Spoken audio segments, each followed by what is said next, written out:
Hey everybody, welcome back. Great to see you here. Thanks for tuning in to watch the replay. I'm going to just jump right in because we've got this amazing guest with us. And I love when I get to deep dive with an expert because sometimes things come up that we wouldn't think to ask them. We're just kind of casually getting to know them, but an interview, you never know. So tune in. And without any further delay, here is my introduction. I am pleased to interview one of our Biz Book Pub Hub partners. Our hub partners are experts who support entrepreneurs along their author journey.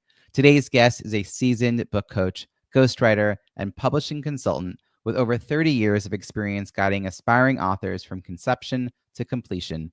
Known as a literary midwife, she has supported countless writers, nonfiction, fiction, and poetry alike in finding their voice, clarifying their message, and sharing their stories with the world.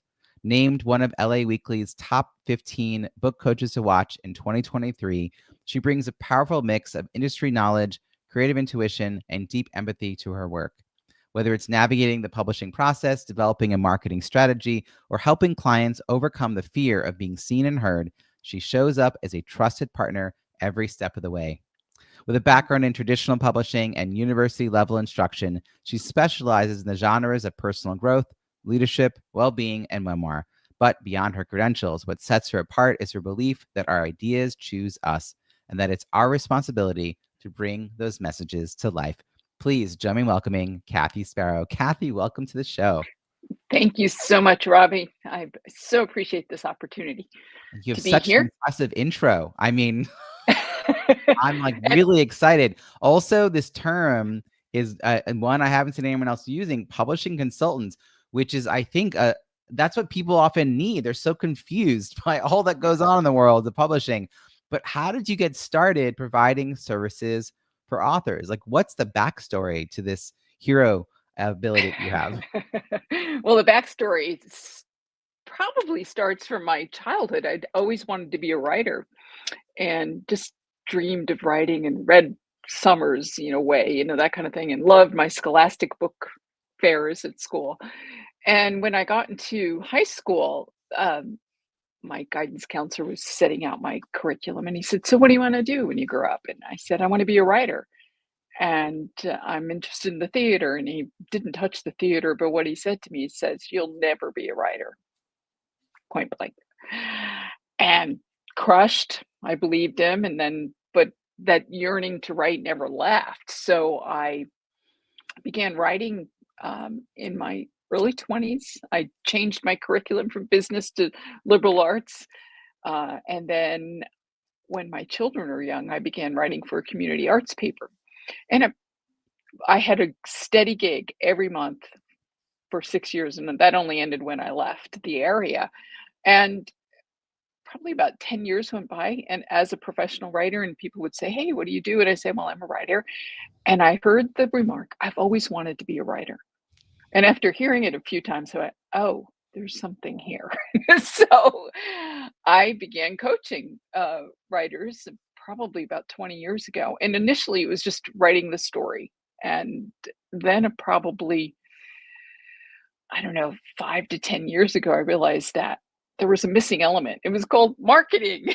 And so it's like you bird the book and now you got to raise it, right? So what I do now is I help people write their books, create their author platform, and continue their marketing well after the launch. Wow. Okay. I want to unpack this a little bit. And I want to also say that you must have such great empathy for these people who are telling you, I wanted to be a writer one day, or maybe, Hmm. oh, but I don't think I can do it because you were literally told you could not do Yep. it. I mean, what Yep. an awful thing for a young person to hear at such impressionable age. But you kind of almost bounce back stronger for it. Yeah. And now I think you probably are a better coach because you understand how hard people have to work, not just on the writing craft, but on the mental game of deserving to write and even deserving Hmm. to make time to write. Like you were talking about having young kids as you were writing. I mean, taking an hour to shower in, a leisurely pace is a hard thing to do, right? So to take time to sit and write is not easy. I Right. love this origin story and how it got you going, but I like even Hmm. more that you listen to the market and found out what they needed, and that's why you created the other services. Yeah, and I didn't even think about it that being a market at the time. I had no idea, the marketing aspect of all that I do.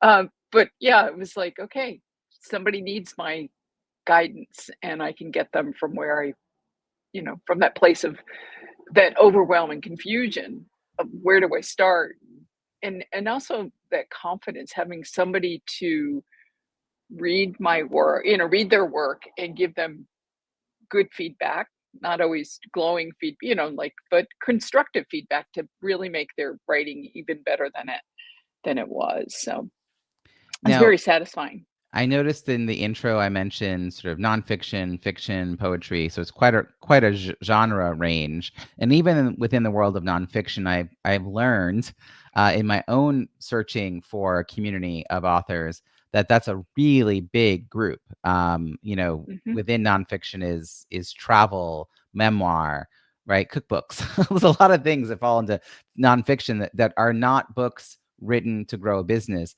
So Right. when you're thinking about marketing and like building the author platform, who specifically comes to you for that? Is that a particular type of author, or is it someone who's maybe planning to write a series of fiction books? Like how do you identify who would be the perfect fit for what you're offering?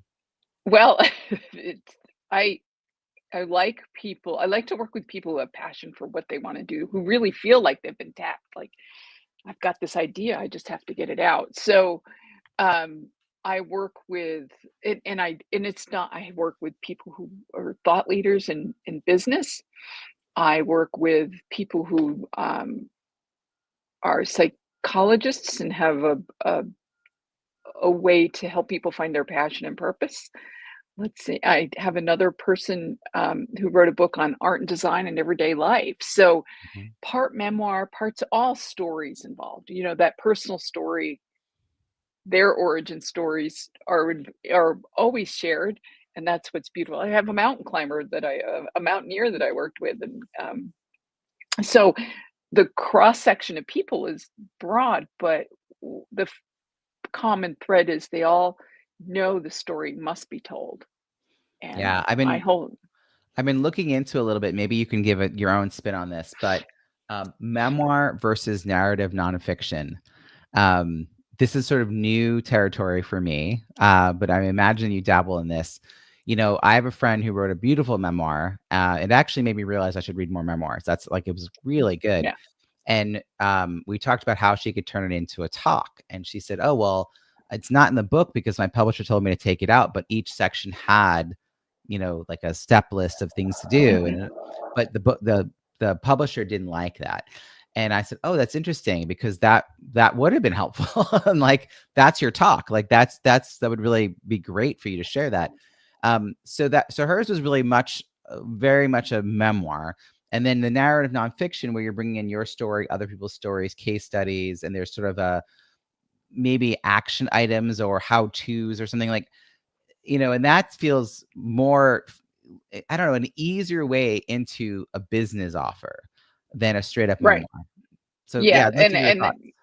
yeah, absolutely. In fact, I'm working with someone now who's incredible background in the healthcare industry, and I have a bunch of stories, and I said, "Okay, so what are we going to do with these?"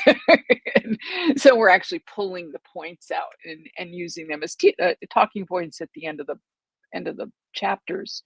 Um, I think some books um, lend themselves to that. Others, um, the straight memoir Mhm. is better. The one book that I'm thinking about, straight memoir, was uh, The Green Velvet Chair by Laura Ballerini, and it's a series of stories about how she looks at design in everyday life, from sewing Barbie doll clothes to visiting Elvis's uh, mansion in Memphis, and a lot of other things in between. Having her cat look out the window blinds, and her bending down to um, see what the cat's looking at. That's all memoir, so it's all very story based. But then the book that I worked on with Bo Parfait and Greg Voisin, The Precipice of Life, Leadership and Personal Growth Insights from a Mountaineer's Edge, we took Bo's stories about mountaineering on the 7 summits around the world, used those as the basis, and then we interviewed, I think it was 22 other experts, and I wove um, their ideas into the book as well. And at the end, there were reflection stories. So that really lends itself to him being able to go out and speak on that topic, but be able to share his stories too.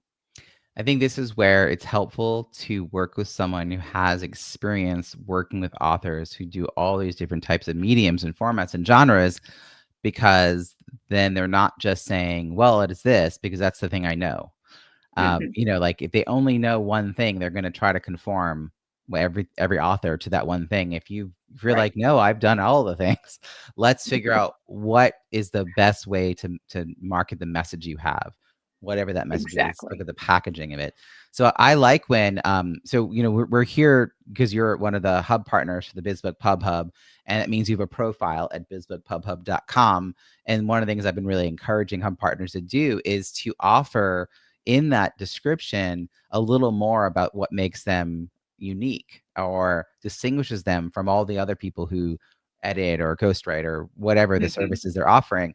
And sometimes it is just like maybe a strong interest or passion for a particular type of author or topic. Because if someone's writing a spiritual book or a Mhm. more woo-woo book, it's helpful to know you're talking to a service provider who's gets that, who's like, I know what you're talking about. Here's my ideas. Let me introduce you to people. Like versus someone who's like, yeah, I guess I could edit that. Yeah. Uh, and I think that the beauty of it is I do spiritual books too, now that you mentioned that. I was raised, I kind of cut my teeth in the traditional publishing world. I've worked on magazines and different book publishers, from the for dummies people, publishers, to a sports publisher, to just a lot of different, and a spiritual publishing house. So I got a lot of really good learning from mentors who taught me how to edit in each of those Mm, genres. And I think what also sets me apart is, um, may sound a little strange, but when I'm editing, I hear my author's voice in my head. And so it's not my voice that's being woven in between. It's I actually hear my author's voice as I'm reworking sections of their books, and it's and it works. that's great. I mean, while we're recording this, I am in the midst of getting my fourth book out into the world.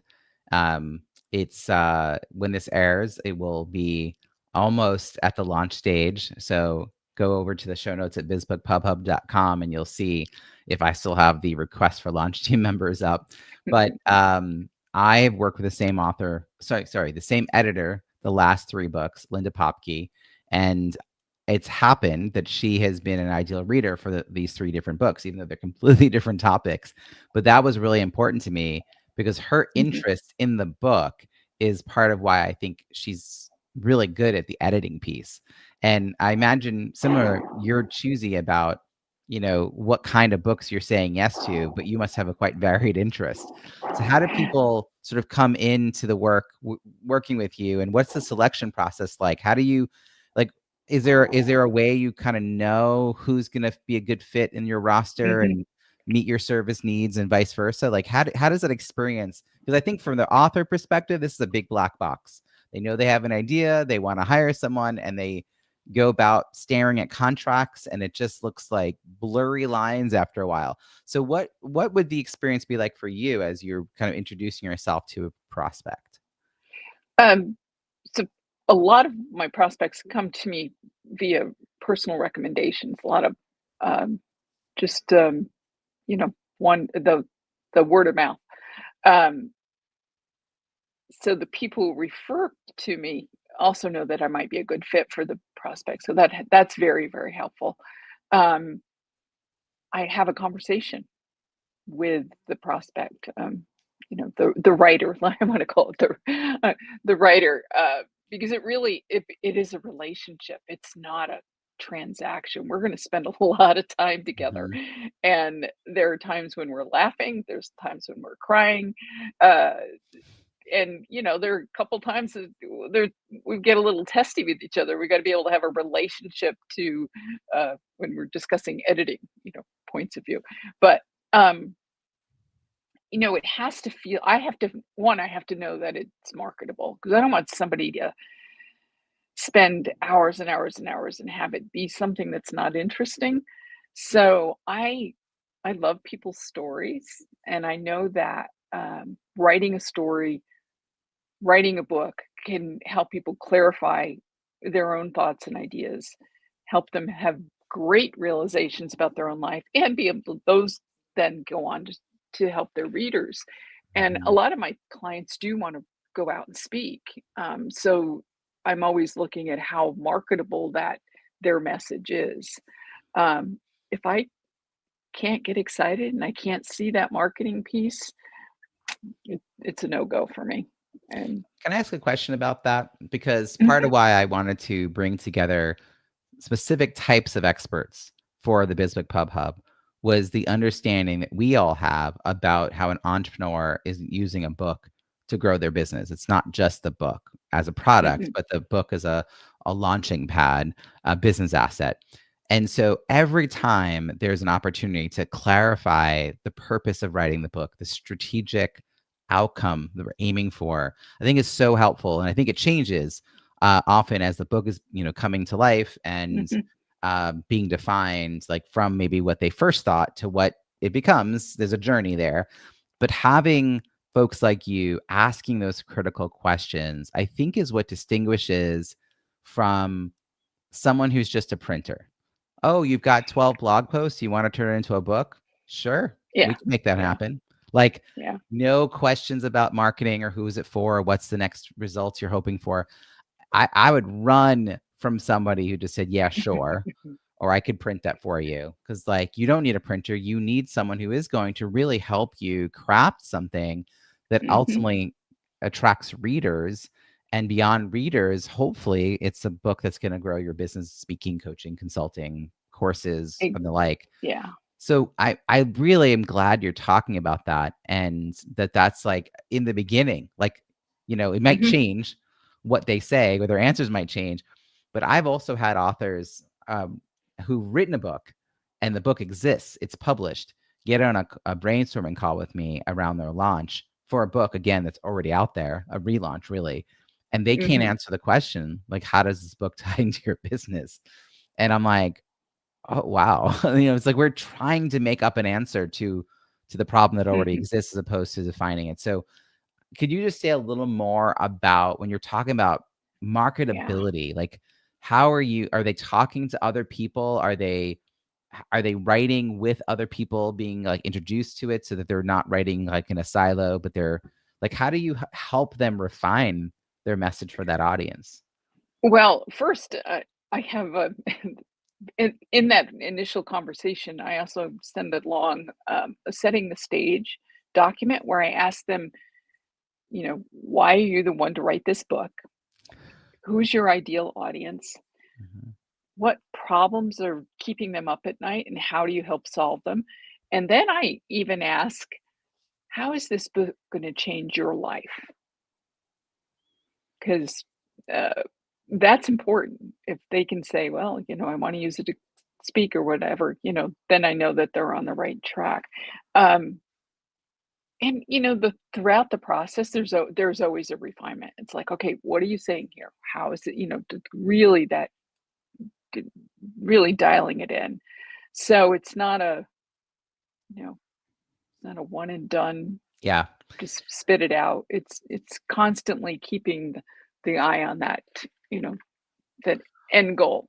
Right. I mean, I just was going through this. The book I'm writing, Don't Just Hit Publish, Launch Your Book, An Entrepreneur's Guide to Reviews and Revenue, is specifically about the launch, which overlaps publishing and it's before you pay for PR and marketing. And there are some things that I had in the original, draft of it that I had to take a second look and realize if I can't explain this in 3 sentences and then you can go look online for more information on your own, I should not include it because it's actually it's a publishing piece or it's a marketing piece.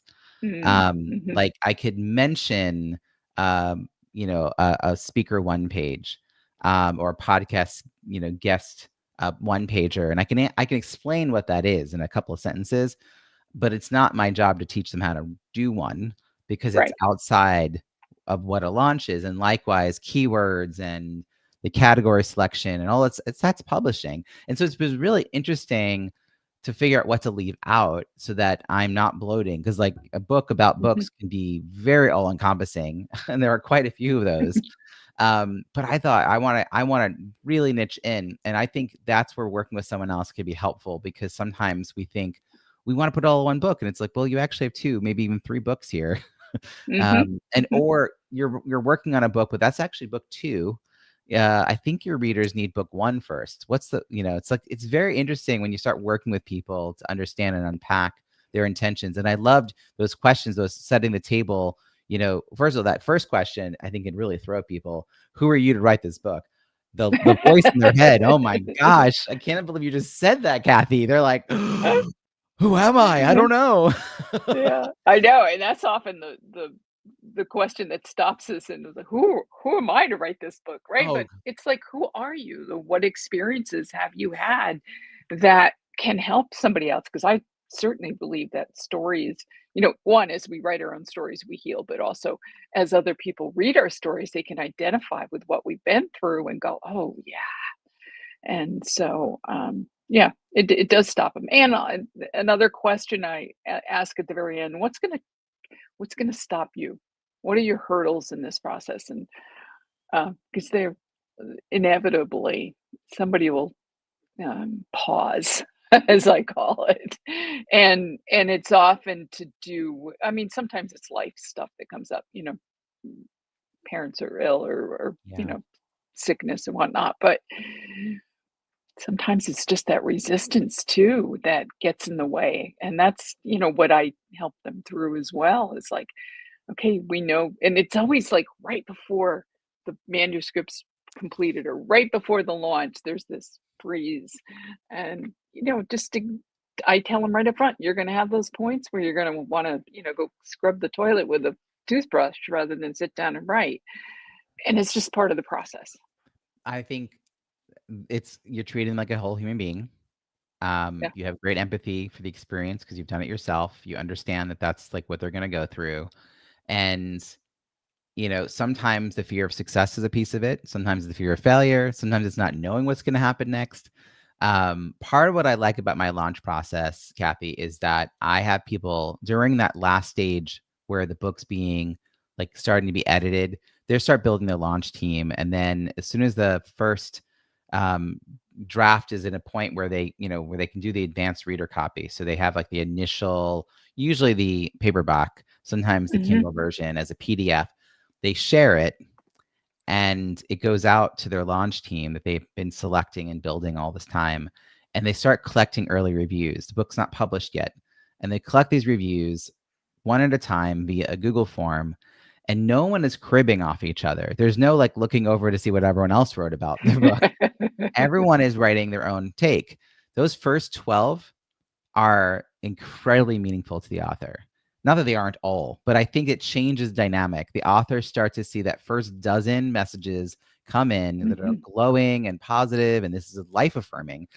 And that gives them that little oomph to go past that inertia stage that you just described to start looking forward to sharing it with the rest of the world because now they feel Yeah. like there is something of real value here. It's not just in their head.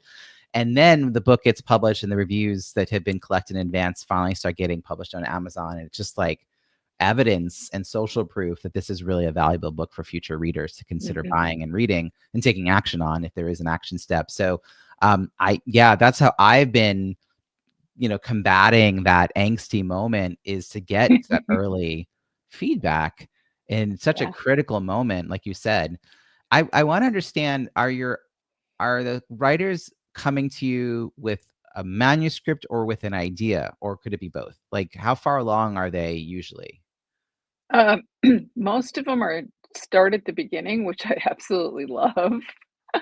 Um, sometimes I get what they think is a completed manuscript. And it's like, oh no, so we have to dismantle it. Um, Yeah. it it's it's both, you know. Sometimes I just edit, you know, in quotes, just. Right. Um, but most of the time I'm in the coaching role and the literary midwife role because it is a birthing process, right? So Yeah. concept to completion, you know, then we help raise that baby. But I think it's easier if someone hasn't written before. It's all, well, it's not even that. It's also easier just to have somebody to bounce ideas off of. This is Mm. what I'm thinking, right? Because we write in a vacuum. I have my people that you know, when I'm writing my own works, it's like I have my peeps around me to give me feedback on what I'm doing. We I need think a it. lot of new writers actually don't know that. And I've actually had some people tell me, again, I offer these complimentary book launch brainstorming sessions, booklaunchbrainstorm.com for those who are interested. And people, I don't care whether you're thinking about writing a book or have a published book or anywhere in between. Like, come on, let's get on a call. And they'll say things like, yeah, so I've been working on this book for the last 2 years. I mean, nobody Mhm. really knows that though. I'm like, what? Nobody knows. They like whisper to me that they've been working on a book for 2 years. And I'm like, like, why? And they're like, oh, well, I don't want to steal my idea, or I don't know if it's a Oh, good enough idea, or I'm not done mhm, researching my idea. And like, they just have so many obstacles in their way that they are putting there. And at the same time, the thing that would make the book the best possible book is that feedback from yep. people as they were crafting it, whatever the book is, whether it's testing out stories, whether it's testing out concepts, whether it's testing out like step-by-step workbook pieces, whatever it is. And there's that like kind of resistance. But if you're been a writer in a writing community, you really learn the value of that, which is one of the reasons I love hosting our monthly calls for the hub, because getting Mhm. a chance to be amongst other writers and authors kind of helps us free up that notion that we should be doing everything on our own in isolation. Go rent a cabin, come back 3 months later with unkempt hair and a novel. Like, Although sometimes that feels good. That's kind of kind of sounds interesting and like, yes, let me just go away and it's get my so book finished. romantic. Yes, it's just Yeah, unrealistic for but the it way our doesn't lives are happen. led too, given everything else we're No. trying to do on top of writing this amazing book. Your midwife example, your sort of metaphor here is really apt, because people do talk about birthing a book, and the babies that I have, and watching them grow, and then having a life of their own that sometimes you don't foresee, and you still want to support them, just like my kids. I always use the metaphor of a triathlon, because a lot of people also talk about there being a Mm, marathon. And I think, well, a marathon runner could stop running when they're done. But really, this is the first leg of a triathlon, which is the swimming part, is the writing the book. And yeah. then the bike, which is your stopping wet, running over to your bike to now pedal for a long time. That's the publishing part. And then you get to the marathon, which is the last part of the triathlon, which is the marketing, the launch of the marketing. And Mhm. if you're only focused on that first part, you're never going to be a great triathlete. And so I love that you have added over time more marketing. I'd love to hear more about what that looks like for your clients who are writing a book specifically tied to like a speaking goal or a coaching goal. They've come up with some sort of book. You've helped them craft it. It's Mhm. beautiful, and now it's available in the world. What are some of the marketing pieces that you offer them? Oh, wow. It's interesting you say that. I have a client, we've been working together over 10 years, and her book was published 6 years ago. She's now working on book 2, but so for the past 6 years, we've been getting her on podcasts. She speaks to organizations. I write press releases about all of my authors and actually write them as profiles, and it's something I that's how I started my writing career, is writing personality profiles. I got to interview people, writers and dancers. I lived in upstate New York, and it was only 2 hours from New York City, so I got to write about all these creative people. So I've reintroduced that, what I absolutely love to do, right? Tell people stories, into what I offer my clients is, I call it the showcase profile, and I write about them and their journey and their book. and then I post that for them on different platforms. And then they also have it as part of their online media kit, which is also important. Uh, because we don't think about that. I didn't, when I first started my writing my own books, I didn't think about it. And plus, I guess partly we didn't have the internet back way back then.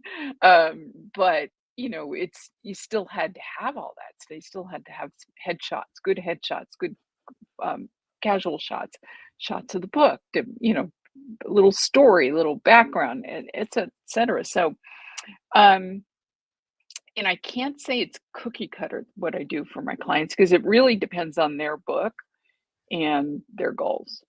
Um, some people want to do podcasts, other ones don't. Some people Hmm. want to talk to college classes, others don't. Some people want to travel, others don't. So it just really depends on what their goals are, and intuitively I think about my connections and who I can connect them with and whatnot. So Another example that you're a person who has a lot of tools in the toolbox. You're not a person who has a hammer looking for nails. I think yeah. if you're listening and you meet someone who has a singular answer to the question of marketing, that is not a person to hire. Like, Mm-mm. let's say someone's really good at Facebook ads. That's what they're going to sell you. They're gonna, and then maybe Mhm. they are, but maybe the book or the landing page that you're sending people to is not converting, and they may not have a solution for how to fix that.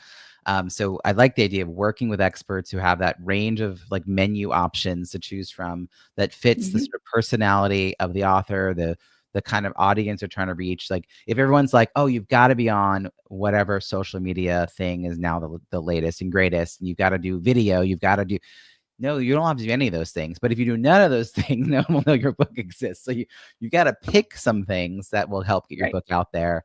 And the idea of a media kit. I mean, all these things are really smart. I've been part of the National Speakers Association for over a decade, and I think I learned a lot about the business of speaking from that. And the emphasis on having a book was there from the very beginning. But I didn't hear that Mhm. many people talk about how to use the book. Like there's like you have to have a book. And then sometimes you hear people like, well, then no one really cares about your first book. And that's very demoralizing to a first-time author. And then other people are like, just get something out there. No, that's bad advice too. Don't, my Yeah. friend Kate Colbert says some people treat their book like rotting garbage. They try to Oof. get it out as quickly as possible. Oof. Like, no, do not do that. A badly written and formatted and Ah, a book that's really not helping you is going to actually mar your efforts to do better next time. yeah. So do the best you can, hire the best kinds of experts, people like Kathy, who will guide you and ask you the right questions. By the way, we're going to pull those 5 questions you mentioned earlier and get them in the show notes at Okay. bizbookpubhub.com because I think they're good reflective questions and the kind of questions we should have people asking themselves, as they're engaging with this idea. It reminds me a little bit of the suggestion I heard years ago that even if you know you're going to self-publish, you should still write a book proposal because it puts you into that mindset of like answering a series of questions. The formality of it, I will tell you, stalled me from writing the book for a long time. Your questions feel much more accessible than the formality of like the different book proposals that I found online. It felt like a lot, and I kind of didn't move forward with the project for a bit. But I like just the reflective, strategic questions, or else this is a vanity project, and then you can go hire a vanity printer to print your book. Right. But if it's meant for more, let's give it its best possible shot for that. And speaking of more, any success stories for your clients that you can share, like because they're an author, blank was possible. They got a certain opportunity. Oh, yeah, Mara Karpel, Dr. Mara Karpel, and I think she's in the Kindle promotion coming up. She has been before. The Passionate Life, Creating Vitality and Joy at Any Age. She has her own radio, well, now it's a podcast, but um, she's from that. She's gotten invitations to speak on summits. She's talked to different groups and organizations. She's attracting more people for her podcast, which is, elevating her visibility. So she's a big success story. I've got a few, and it's like drawing blanks right now. Yeah, no, see. I mean, I think that idea is sometimes that authors, when they're in this process, they can't see around the corner to what's possible. So hearing these examples of what others were able to do, it's just like helps the imagination.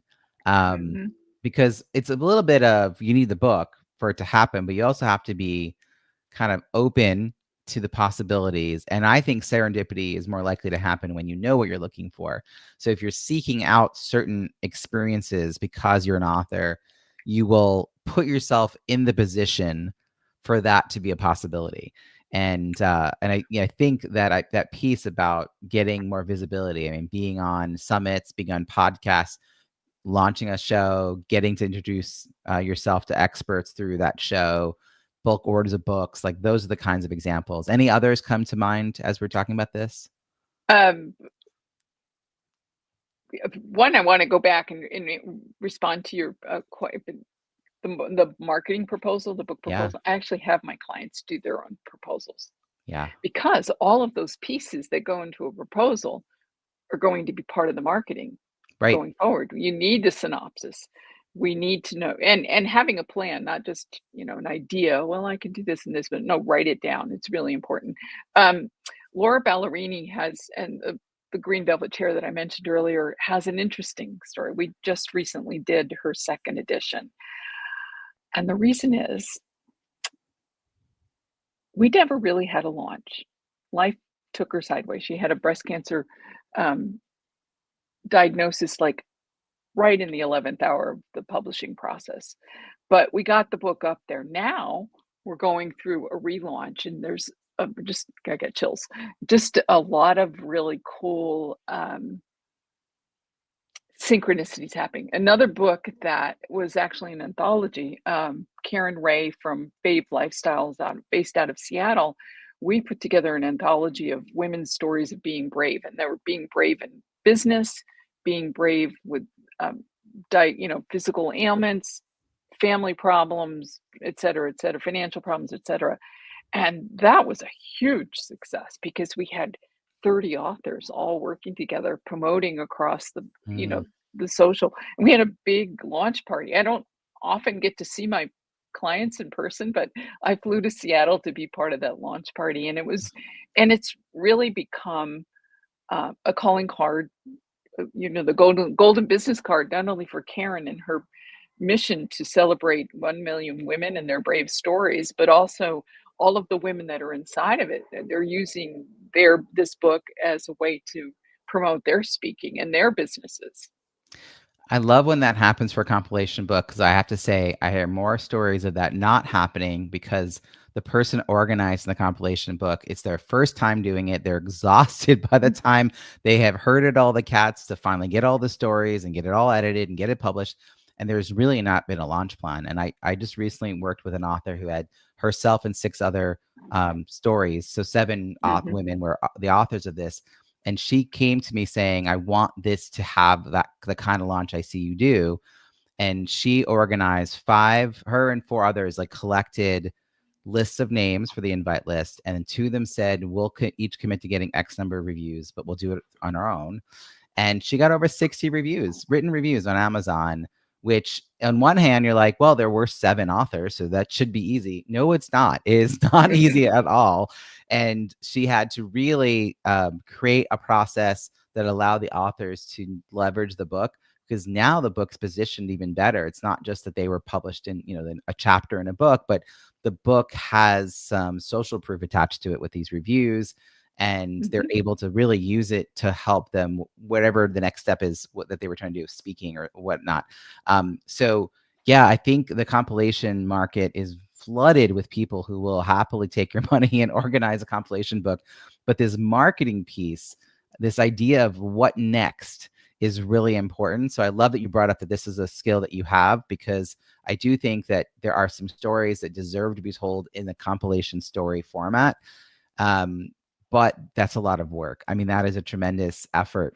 And having someone who's got the skill behind it and the marketing know-how is really smart.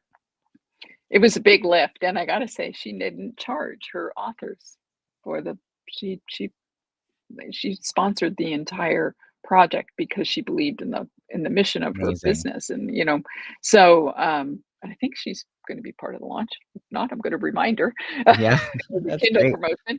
Yeah, and I also wanted, I can't wait till your book comes out because it's going to be a must read for all of my clients. Yeah, So, and let me know if I ever can come and speak to them. I'm gonna ask you right here on air. I always love doing that. I love that's one of the yeah. benefits of us being in this hub community together is that we're each supporting each other in Hmm. different. We all have our own lanes of what we do. So as we're wrapping up, I actually would love to hear your thoughts about the Biz Book Pub Hub. You've been a partner now since almost the beginning. This is Yeah. something that really was I don't know, a pilot, I guess, a year ago, just testing out the idea. It's formalized over time.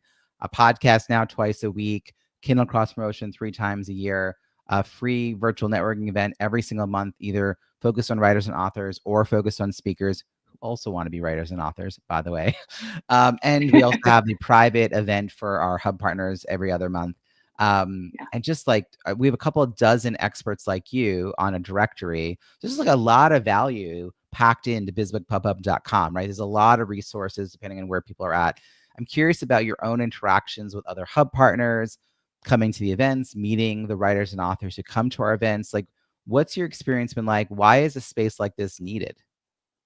Well, if what we do is often, I sit in my little cubicle, not my cubicle, but in my condo every day, most of the time by myself, right? And so it's nice to be able, or interacting Zoom, but it's nice to be able to come in with a group of like-minded people, and also find people that I can partner with.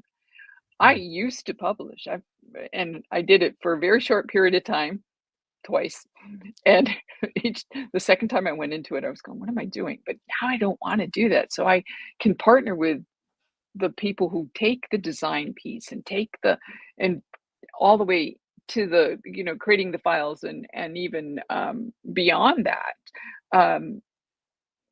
Sometimes I just don't have the um, I shouldn't say it this way. There are some people in the hub that have marketing expertise and really niche it, like the Facebook ads. I don't do Facebook ads. right. That's just not what I do, but I can find people in the hub who do that. And then it's a trusted community, right? You've vetted everybody. So we know that everybody's of high quality. We're not just out there with a shingle and let's print your book.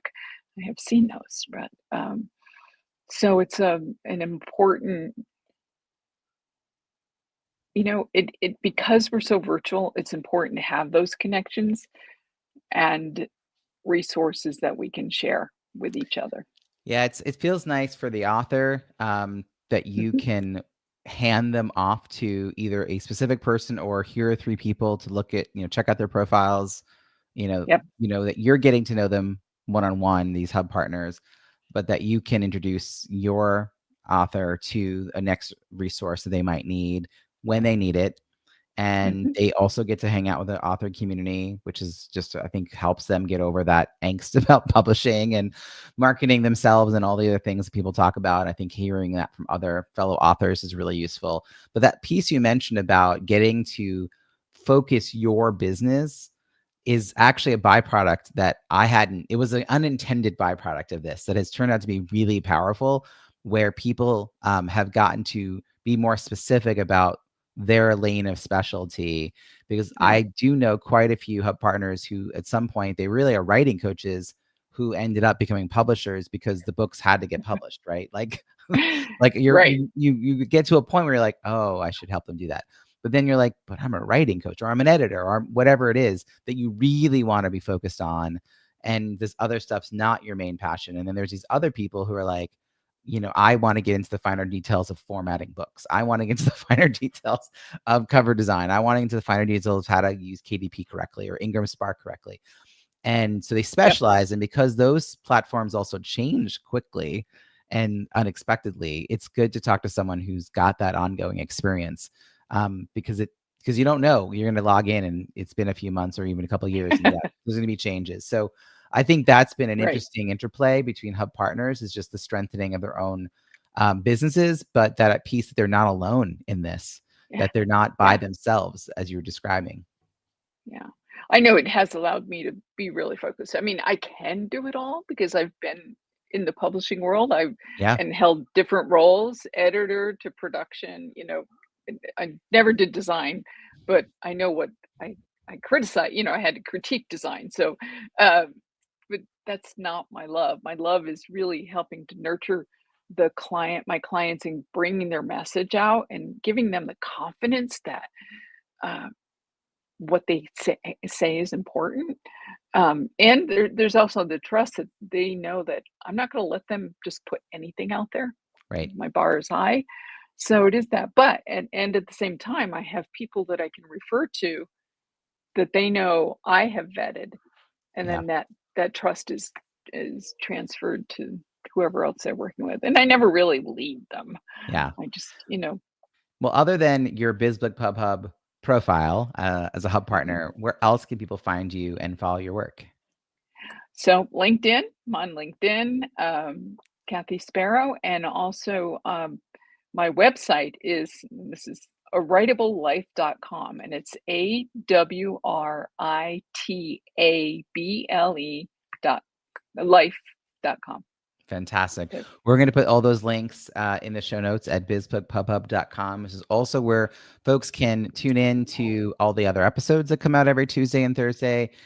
You'll meet other experts like Kathy, who are our hub partners, the invitation to our monthly events, lots more, including if you're listening to this in April timeframe, April-May timeframe of 2025, the ability to join my launch team. So go check all that out at bizbookpubhub.com. Kathy, thank you so much for this amazing conversation.